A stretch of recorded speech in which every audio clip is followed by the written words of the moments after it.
Hey there, welcome back to the Biofield Hacker channel. As always, before we dive in, just a quick note, I'm not a medical, psychological, legal, or financial expert, nor do I claim to be. We're talking about one of my favorite topics today, so I'm excited. So thanks for joining me. What if you could step off of a plane and instantly become your new best you? Today I'll show you how to hack your energy through travel. Travel has a remarkable way of catalyzing personal growth, and my journey as a digital nomad, I'm going to take you through it today just as an example to inspire your own. I traveled across the UK, Ireland, Holland, Argentina, Costa Rica, and Mongolia in over a year as a digital nomad, and I was lucky enough to do it. I was honored to be able to immerse myself in diverse customs and cultures, and it really allowed me to integrate some valuable lessons into my daily life, and it profoundly impacted my energy and perspective. Well, I could talk to you for days and do with the people close to me about my learning. I'll just share some snippets. I'll try to get my voice together today. So, for instance, in Costa Rica, I hiked through lush jungles, practiced meditation, and connected with the local community. Nature offered a deep sense of peace and grounding for me. Meditation, initially it was resting from mental chaos, evolved into a powerful tool before too long. Travel became more than a change in scenery for me. It was a transformative process. It created space for reflection, growth, and the opportunity to build a life truer to who I am, unveiling layers that I really haven't accessed before. The magic of travel, from my perspective, lies in its ability to challenge our perspectives, push boundaries, and catalyze profound personal evolution. It creates environments where you can't rely on what you know.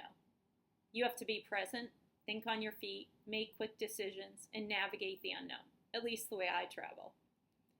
All right, so I usually focus on tips and philosophies, but today I'm going to focus on a travel story and what it can really do to your energy through that personal story.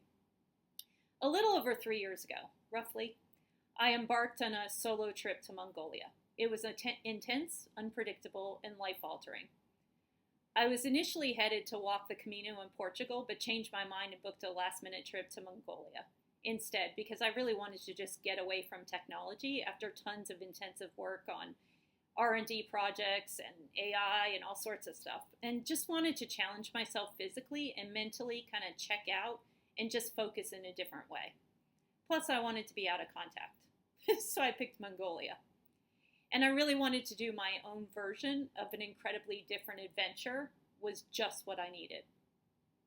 I arrived in Ubi, the capital, with minimal planning. And that's how I always travel. And was immediately met with unexpected snowfall. I was exhausted and freezing, and I had a choice, either resist or accept. I focused on my breath, my body, and the stark beauty around me. And that was my first lesson in mindfulness, kind of being present without judgment, flip-flops and all. Almost immediately, serendipity struck.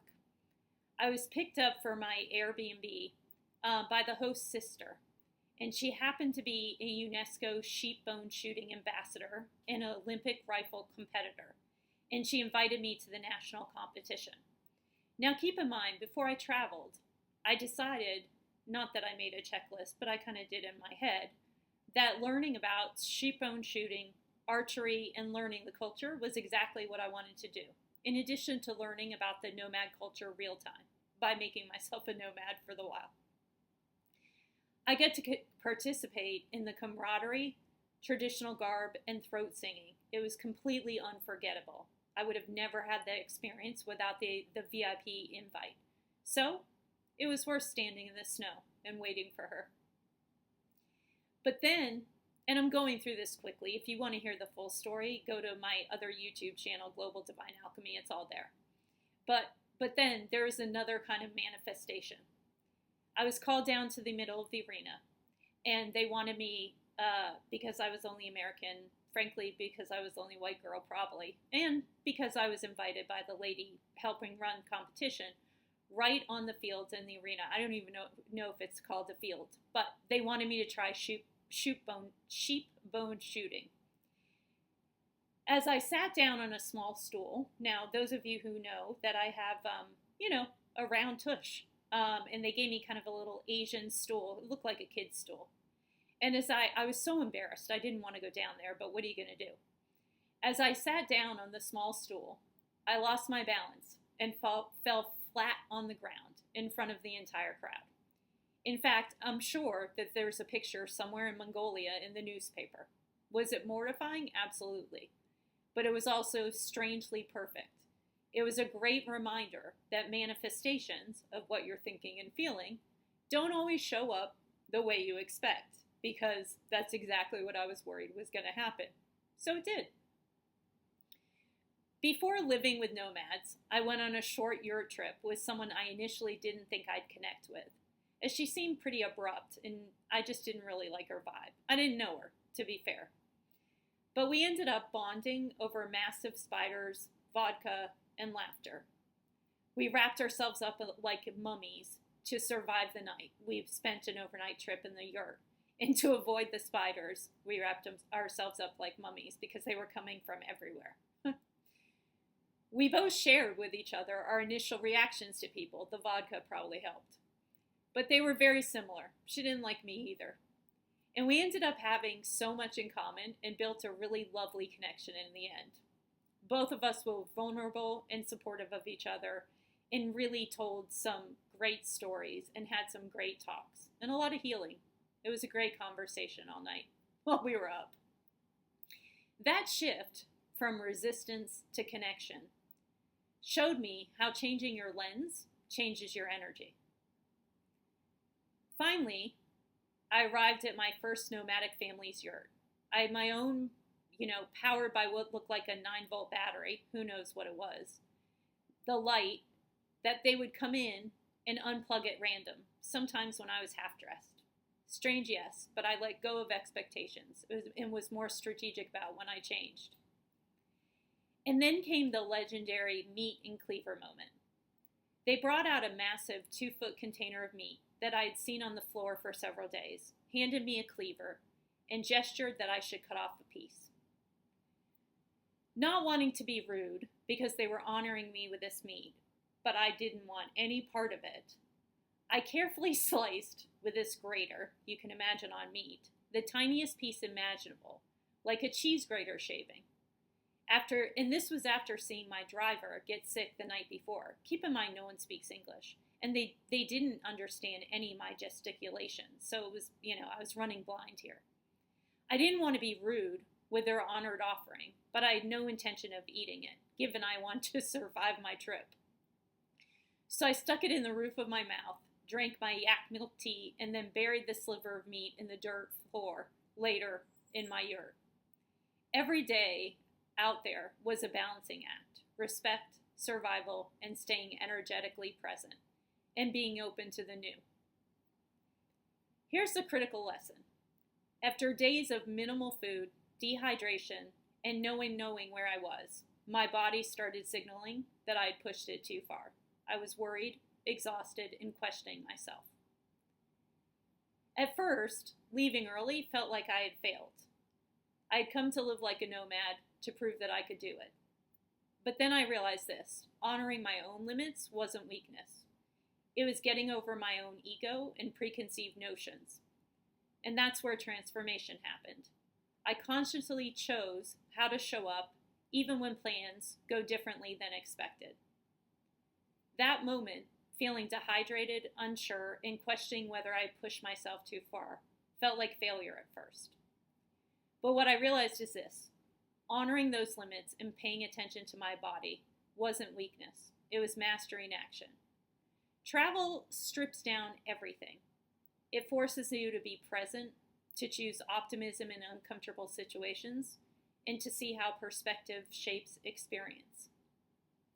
And that's a short version of the trip. And again, you can hear the whole video, but I just wanted to give you snippets of the energy stuff. That trip didn't just change what I saw. It changed, and I've been traveling for years, basically my whole life. I grew up overseas, and so it's just in me.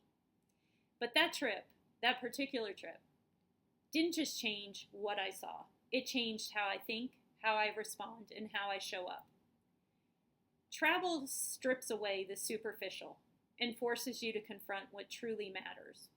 Every awkward, messy, and unexpected moment, from losing balance in front of a crowd, to slicing that massive meat container with a cleaver, to surviving on 2 oranges a day, all of it was a lesson in shifting my energy intentionally, even though I didn't know it at the time.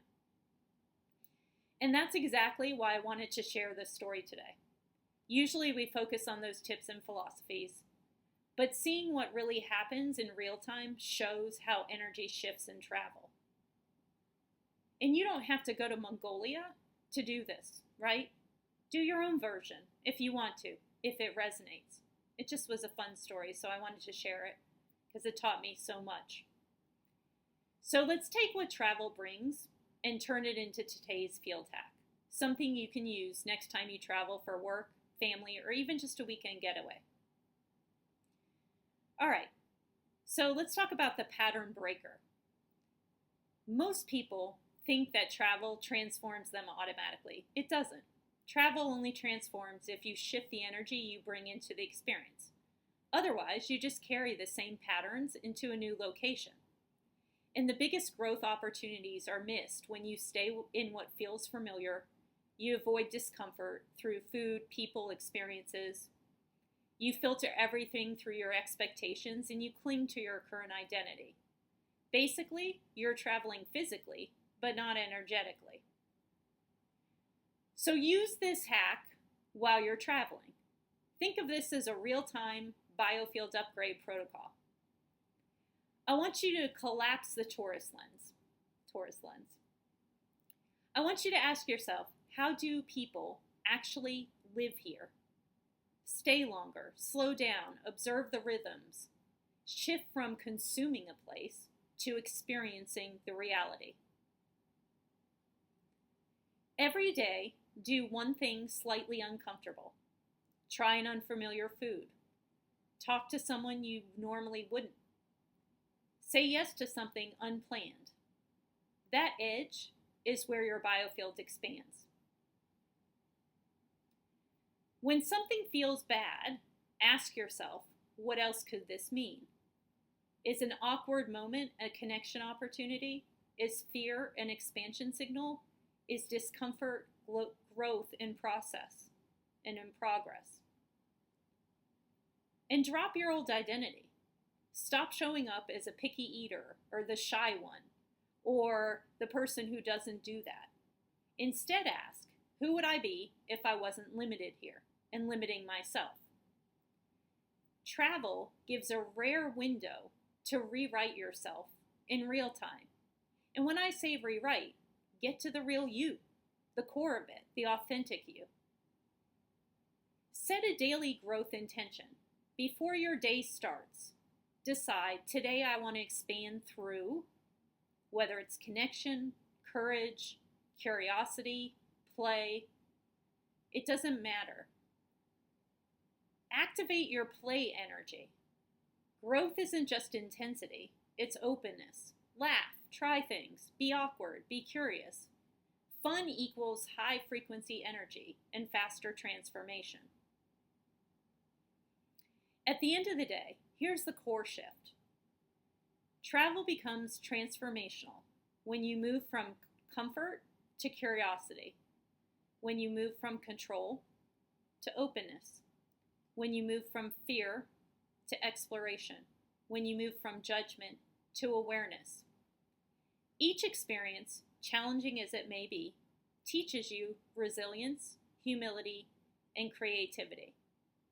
It also introduces, naturally, new perspectives, new energies, and transformative connections and cultures. If you want to actually hack your biofield through travel, put yourself in situations that challenge you, because that's where the real growth happens. Don't just go somewhere new. Show up as your new and best you. Until next time. Have a great day and happy trails. So old school.